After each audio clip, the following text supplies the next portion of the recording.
చిన్నపిల్లని అమర్స్తున్నావు అన్నా. 2 బోండా అనియా. ఈ ప్రపంచంలో ఎంతమంది దేవుళ్ళు ఉన్నారు? ఎన్ని దేవుళ్ళు ఉన్నారని కనిపెట్టాలంటే ఎన్ని జాతులు ఉన్నాయని కనిపెట్టాలి. జాత? ఒక్కొక్క దేవుడు జాతిని సృష్టించాడా? రే, జాతులని నేను మురుక్కాలో కంటే దారుణం అనుకుంటాను. ఇలాంటి ప్రశ్నలు అడిగి నన్ను ఇరికిద్దాం అనుకుంటున్నావా? పోరా నువ్వు నీ బోండా. నువ్వు పెట్టవయ్యా. నేను వెళ్ళిపోతాను. నువ్వు తిన్నదానికి డబ్బులు ఇచ్చే. 10 పైసలు కూడా లేవురా, కూర్చోరా. అది అసలు నీ సమస్య ఏంట్రా? నీ ప్రశ్నకి సమాధానం చెప్పాలంతేగా. ఇలా చూడరా తమ్ముడు, దేవుడే మనుషుల్ని పుట్టించాడు, కానీ మనుషులే దేవుణ్ణి పుట్టించినట్టు తిరుగుతున్నారు. జాతి అనే దరిద్రాన్ని మనిషే సృష్టించాడు. ఒక్కొక్క జాతి కూడా ఒక్కొక్క దేవుని నమ్ముతున్నాడు, కత్తులతో నరుక్కుంటున్నారు. వదిలే. ఒక జాతి దేవుడు ఇంకొక జాతి వాళ్ళు మొక్కితే ఒప్పుకోరా? ఎంతవరకు అలా ఏ దేవుడు చెప్పలేదు. నీకు ఇంకా ఏదైనా డౌట్ ఉంటే గుండు రాజేందర్ నాకేం తెలుసురా? నేనే వడ్డీకి అప్పు తీసుకుని కొట్టు పెట్టుకుని నడుతున్నాను. నువ్వు మత కలహాలు రేపుతున్నావా? ఎక్కడి నుంచి వెళ్తావా? పోలీసులు పిలవనా? పోలీసులు పిలుస్తా. అరే నువ్వు ఆపవయ్యా. అన్నయ్య చివరికి వచ్చేసాం అన్నయ్య, ప్లీజ్ అన్నయ్య. వీడు నన్ను ఓసలు ఎక్కట్టించేలా ఉన్నాడు. రాజేంద్ర, వాడు ఏదో ఒకటి అడుగుతున్నాడు, చెప్తూ ఉండు. ఇలా చూడు, డబ్బు కావాలంటే లక్ష్మిని దండం పెడతారు, ప్రశాంతత కావాలంటే యేసుని దండం పెడతారు, దానం చేయాలంటే అల్లాని దండం పెడతారు, ఏ సమస్యలు వద్దనుకుంటే వినాయకుడిని దండం పెడతారు. అప్పుడు నెమ్మదిగా ఉండాలంటే హరిచంద్రుని దండం పెట్టాల్సిందే. శ్మశానానికి వచ్చి మనల్ని ఇబ్బంది కలిగించరు. పిచ్చి గోళ్ళు చుట్టోడా, ఈ కథని పొద్దున న్యూస్ పేపర్ లో నేను చదివాను.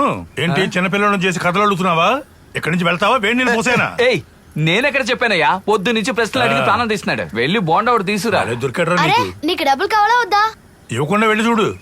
టీ పెట్టావా? పని చూసుకో. వాడి సంగతి వదిలే, నేను చెప్పేది విను. నీకు అర్థమయ్యేటట్టు ఒక కథ చెప్పమంటావా? చెప్పు, కానీ ఇంటర్వ్యూ లేకుండా చెప్పు. సరే, నేను కథ చెప్పేటప్పుడు అప్పుడప్పుడు డౌట్లు అడగకూడదు, అలాగే మధ్యలో లేచి వెళ్ళిపోకూడదు, ఓకేనా? నువ్వు చెప్పు చూద్దాం. కథ క్షుణ్ణంగా. చెన్నైలో నాకు ఒక ఫ్రెండ్ ఉన్నాడు. వాడు ఉదయం లేవగానే పనికెళ్తాడా? కాదు, రాత్రి మిగిలిన సరుకు ఉదయం ఫుల్ గా తాగుతాడు. వాడి మొదటి పని ఇతరులను మోసం చేయడం, రెండవ పని వాడిని వాడే మోసం చేసుకోవడం. రెండు ఒకటే కదా మరి. వాడేరా గణేష్. ఆ దరిద్రం వాడు ఎక్కడ ఉన్నాడు? సారు ఇప్పుడు థింక్ చేస్తూ ఉండుంటాడు అనుకుంటా. థింకా? గణేష్ వాళ్ళ నాన్న ముత్యాలయ్య వినాయకుడు భక్తుడు, అందువల్లే వాడికి గణేష్ అని పేరు పెట్టారు. గణేష్ కూడా పెద్దయ్యి వాడు కూడా వాళ్ళ నాన్నలాగే వినాయకుడు భక్తుడైపోయాడు. డైలీ అగరత్తులు వెలిగిస్తాడు, ₹1 ఉండీలో వేస్తాడు. ఆ తరువాత గాంధీ జయంతికి వైన్ షాప్ మూసినా, అప్పులోల దగ్గర ఇరుక్కున్నా, అంతెందుకు తాగి పోలీసుల దగ్గర దొరికిపోయినా వినాయకుడి మీదే నింద మోపుతాడు. ఎందుకంటే వాడు వెలిగించే అగరత్తుకి, ఉండీలో వేసే రూపాయికి వినాయకుడి చేత పనిచేయించుకోవాలనుకుంటాడు.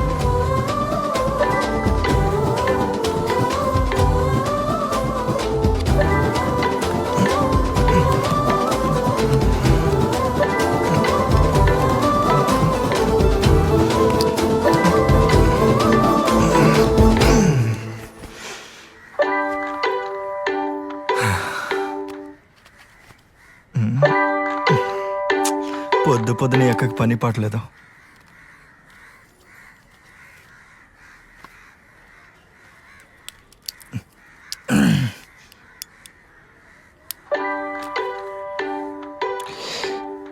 ఎనిమిది సార్లు చేసిందా? ఈ పాటికి ఇంట్లో నుంచి చీర కట్టుకొని జాతరలో కొనుక్కున్న కళ్ళద్దాలు పెట్టుకొని బయలుదేరి ఉంటుంది. అరిగిపోయిన మోకాల్ని ఈడ్చుకొని వచ్చేసరికి 20 నిమిషాలు పడుతుంది. అందులో సగం చాలు మనం ఎస్కేప్ అవడానికి.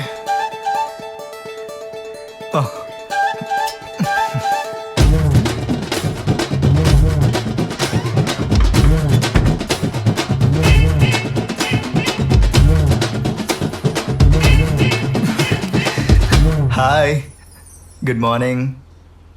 ఏం లేదు, అక్క కంగారు ఇక్కడికి వస్తుంది కదా, వచ్చే దారిలో ఈ కార్ లారీ ఏమొద్దు. తప్పు, పాపం. చిన్నగా ఒక సైకిల్ గుద్దెట్టుగా ఏమైనా చేయగలవా? అంతే. పెద్దగా ఏం లేదు.